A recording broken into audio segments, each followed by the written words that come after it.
കോൺഗ്രസിന് വളരെയധികം വളക്കൂറുള്ള മണ്ണാണ് തൃശ്ശൂർ ജില്ല. എന്നാൽ ലീഡർ കെ കരുണാകരൻ അന്തിയുറങ്ങുന്ന മണ്ണിൽ ഇന്ന് എത്ര കിളച്ചു നോക്കിയാലും ഒരു വിജയം എവിടെയും കിട്ടാനില്ല. 13 നിയമസഭാ മണ്ഡലങ്ങളിൽ ഇന്ന് വെറും ഒറ്റ സീറ്റിൽ മാത്രമാണ് അവരുടെ കയ്യിലുള്ളത്. അതും വെറും 1000 വോട്ടിന് ജയിച്ച ചാലക്കുടി മാത്രം. 2011 7 എണ്ണം ലഭിച്ചയിടത്താണ് 16-ലും 21-ലും ഒരു സീറ്റിൽ മാത്രം കഷ്ടിച്ച് രക്ഷപ്പെട്ടത്. ഇതിന് കാരണം മറ്റൊന്നുമല്ല, അതിശക്തമായ തമ്മിൽ തല്ല്, പാർട്ടിക്കുള്ളിൽ തന്നെ തമ്മിലടിക്കാനും സ്വന്തം പാർട്ടിക്കാരെ നിന്ന നിൽപ്പിൽ തന്നെ തോൽപ്പിച്ചു വിടാനും ഇത്രയും കഴിവും പ്രാഗൽഭ്യവുമുള്ള നേതാക്കൾ വേറെ എവിടെയുമില്ല എന്ന് പറയേണ്ടി വരും. അവസാനം മുഴുവൻ ആളുകൾ ജയിക്കാൻ സാധ്യതയുള്ള ലോക്സഭാ തെരഞ്ഞെടുപ്പിലും കോൺഗ്രസ് സ്ഥാനാർത്ഥിക്ക് അവിടെ പണി കൊടുത്തു. അതും കരുണാകരന്റെ മകൻ മുരളീധരനാണ് 3-ാം സ്ഥാനത്തേക്ക് പോയത്. അതുകൊണ്ട് ഏറ്റവും അവസാനം KPCC നല്ല താക്കീത് തന്നെ നൽകിയിരിക്കുന്നു തൃശ്ശൂരിലെ കോൺഗ്രസിന്.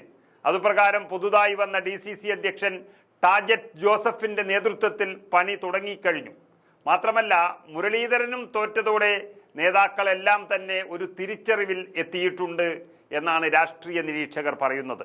നേതാക്കൾ ഒന്ന് നേരെയായാൽ മാത്രം മതി കോൺഗ്രസിന് തൃശ്ശൂരിൽ തിരിച്ചു വരാൻ. അധികം നേരമൊന്നും അവിടെ വേണ്ട. അതാണ് ഇപ്പോൾ തൃശ്ശൂരിൽ വന്നിരിക്കുന്ന ഒരു മാറ്റം. അതോടെ കോൺഗ്രസ് വലിയൊരു മുന്നേറ്റം നടത്തുമെന്നും തൃശ്ശൂരിൽ 7-8 സീറ്റുകൾ വരെ പിടിച്ചെടുക്കുമെന്നുമുള്ള സൂചനകളാണ് ചില സർവേകൾ പുറത്തുവിടുന്നത്. അതായത് നമുക്കറിയാം, തൃശ്ശൂർ, ഒല്ലൂർ, പുതുക്കാട്, ചാലക്കുടി, കൊടുങ്ങല്ലൂർ, കയ്പമംഗലം, നാട്ടിക, ഇരിങ്ങാലക്കുട, മണലൂർ, ഗുരുവായൂർ, കുന്നംകുളം, വടക്കാഞ്ചേരി, ചേലക്കര എന്നിങ്ങനെ 13 നിയമസഭാ മണ്ഡലങ്ങളാണ് തൃശ്ശൂർ ജില്ലയിൽ ഉള്ളത്. അതിൽ 12 മണ്ഡലവും ഇപ്പോൾ ഇടതുപക്ഷത്തിന്റെ കൈകളിലാണ്, ചാലക്കുടി മാത്രം കോൺഗ്രസിനും. എന്നാൽ ഇപ്പോഴത്തെ റിപ്പോർട്ട് പ്രകാരം അതിൽ ചില മാറ്റങ്ങൾ ഈ നിയമസഭാ തിരഞ്ഞെടുപ്പിൽ ഉണ്ടാകുമെന്നാണ് കണ്ടെത്തിയിരിക്കുന്നത്. അങ്ങനെ വരുമ്പോൾ പുതുക്കാട്, ചേലക്കര, കയ്പമംഗലം എന്നീ 3 മണ്ഡലങ്ങളിൽ വലിയ മാറ്റമൊന്നും ഉണ്ടാകാനിടയില്ല. അത് ഇടതുപക്ഷത്തിന്റെ കോട്ട തന്നെയാണ്. ബാക്കി വരുന്ന മണ്ഡലങ്ങളിൽ ഇഞ്ചോടിഞ്ച് പോരാട്ടമായിരിക്കും നടക്കാൻ പോകുന്നതെന്നും റിപ്പോർട്ടുകൾ സൂചിപ്പിക്കുന്നു. ഇപ്പോൾ ഉള്ള ചാലക്കുടിക്ക് പുറമെ തൃശൂർ, ഇരിഞ്ഞാലക്കുട, കൊടുങ്ങല്ലൂർ, ഗുരുവായൂർ, കുന്നംകുളം, വടക്കാഞ്ചേരി എന്നീ മണ്ഡലങ്ങളും ഒരുപക്ഷെ മന്ത്രി രാജൻ മാറിയാൽ ഒരുപക്ഷെ ഒല്ലൂർ എന്നീ സീറ്റുകളും UDFന് ലഭിക്കും എന്നുള്ളതാണ് പുറത്തു വന്നിരിക്കുന്ന റിപ്പോർട്ടിൽ പറയുന്നത്. അതിൽ സ്ഥാനാർത്ഥികളുടെ മികവും ഒരു പ്രധാന ഘടകം തന്നെയാണ്. ഏറ്റവും പ്രധാനം നിലവിൽ മുസ്ലിം ലീഗിന്റെ സീറ്റായിട്ടുള്ള ഗുരുവായൂരിൽ വന്നിരിക്കുന്ന മാറ്റമാണ്. വലിയ വോട്ടിന് തോറ്റ് 3-ാം സ്ഥാനത്ത് പോകുമ്പോഴും കെ മുരളീധരൻ മുന്നിട്ടു നിന്ന ഒരേ ഒരു നിയമസഭാ മണ്ഡലമാണ് ഗുരുവായൂർ. അവിടെ ലീഗ് കോൺഗ്രസിന് സീറ്റ് കൈമാറിക്കൊടുത്താൽ സന്ദീപ് വാര്യരെ മത്സരിപ്പിക്കുകയാണെങ്കിൽ വളരെ അനായാസം ജയിക്കാം എന്നാണ് വിലയിരുത്തൽ.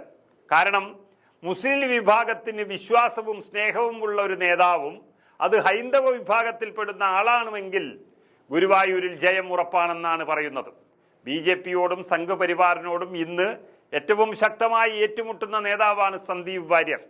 അദ്ദേഹത്തെ ഗുരുവായൂരിൽ പരീക്ഷിക്കുകയാണെങ്കിൽ പതിറ്റാണ്ടുകൾക്ക് ശേഷം UDFന് ഗുരുവായൂർ സ്വന്തമാക്കാം എന്നുറപ്പിക്കുകയാണ്. അത് നടന്നില്ല എങ്കിൽ സന്ദീപിന് തൃശ്ശൂരിലും പരിഗണിക്കപ്പെടുന്നുണ്ട്. പത്മജയോടുള്ള എതിർപ്പ് കാരണം കിട്ടാതെ പോയ തൃശ്ശൂർ മണ്ഡലം കോൺഗ്രസിന്റെ കോട്ടയാണ്. അത് തിരിച്ചുപിടിക്കാൻ വളരെ എളുപ്പവുമാണ്. അതുപോലെ കൊടുങ്ങല്ലൂർ മണ്ഡലം കരുണാകരന്റെ പണ്ടത്തെ മാള ഉൾപ്പെടുന്ന മണ്ഡലമാണ് കൊടുങ്ങല്ലൂർ.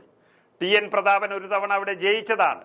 ഇനിയും പ്രതാപനെ തന്നെ അവിടെ നിർത്തുകയാണെങ്കിൽ ഒരു തീരദേശം മണ്ഡലം എന്നുള്ള നിലയിൽ ജയിച്ചു കയറാമെന്നും റിപ്പോർട്ടിൽ പറയുന്നു. അതുപോലെ മണലൂരും കോൺഗ്രസിന് അടിത്തറയുള്ള മണ്ഡലമാണ്.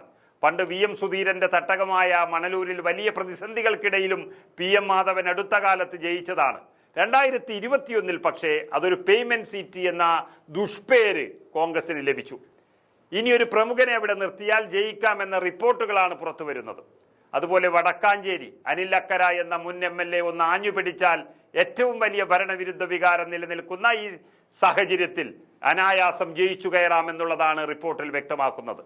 മറ്റു 2 മണ്ഡലങ്ങൾ കുന്നംകുളവും ഇരിഞ്ഞാലക്കുടയുമാണ്. രണ്ടിടത്തും വനിതാ യുവ നേതാക്കളെ ഇറക്കി മണ്ഡലം പിടിക്കാമെന്നാണ് UDF കണക്കുകൂട്ടുന്നത്, പ്രത്യേകിച്ച് കോൺഗ്രസ്. കുന്നംകുളത്ത് യൂത്ത് കോൺഗ്രസിന്റെ സംസ്ഥാന സെക്രട്ടറി സോയ ജോസഫിനാണ് സാധ്യത. അതിശക്തമായ ഒരു പ്രവർത്തനം കാഴ്ചവെക്കുന്ന നല്ല വാഗ്മി കൂടിയായ സോയ കുന്നംകുളത്തുകാരി തന്നെയാണ്. എന്നാൽ ഇരിഞ്ഞാലക്കുട അത് കേരള കോൺഗ്രസിന്റെ സീറ്റാണ്. അത് കോൺഗ്രസ് ഏറ്റെടുത്താൽ മാത്രം KSUവിന്റെ സംസ്ഥാന വൈസ് പ്രസിഡന്റ് ആൻ സെബാസ്റ്റ്യന്റെ പേരിനാണ് മുൻതൂക്കം നൽകുന്നത്.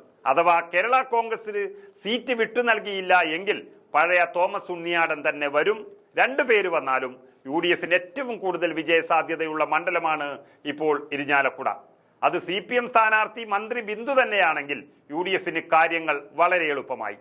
എന്നാൽ തൃശൂർ നഗരത്തിന്റെ ഭാഗം കൂടി ഉൾപ്പെടുന്ന ഒല്ലൂർ മണ്ഡലത്തിൽ കോൺഗ്രസ് വളരെ ശക്തമാണ്. പക്ഷെ ഇപ്പോൾ മന്ത്രി രാജനാണ് അവിടുത്തെ MLA. അദ്ദേഹം മാറുകയാണെങ്കിൽ കോൺഗ്രസിന് നല്ല സ്ഥാനാർത്ഥിയെ നിർത്തിയാൽ എളുപ്പം പിടിച്ചെടുക്കാം. മന്ത്രി രാജനാണ് സ്ഥാനാർത്ഥിയെങ്കിൽ അതിശക്തമായ ഒരു പോരാട്ടം നയിക്കേണ്ടി വരും. ഏതായാലും തൃശൂരിൽ UDF അതിശക്തമായി തിരിച്ചു വരികയാണ്. 7 or 8 നിയമസഭാ സീറ്റുകൾ വരെ UDF ഇത്തവണ നേടാൻ സാധ്യതയുണ്ട് എന്നാണ് റിപ്പോർട്ടുകൾ പുറത്തു വരുന്നത്. അതിൽ VM സുധീരൻ സമ്മതിക്കുകയാണെങ്കിൽ തൃശൂരിൽ മണലൂരോ തൃശൂരിലോ മത്സരിക്കാമെന്നും പാർട്ടി സമ്മതിക്കുകയാണ്. ഏതായാലും തൃശൂർ ജയിച്ചാൽ UDF കേരളം പിടിക്കുമെന്നുള്ളത് കൊണ്ട് അതിനുള്ള തയ്യാറെടുപ്പും അതിന്റെ ഫലസൂചനകളും വന്നു തുടങ്ങിയിരിക്കുന്നു.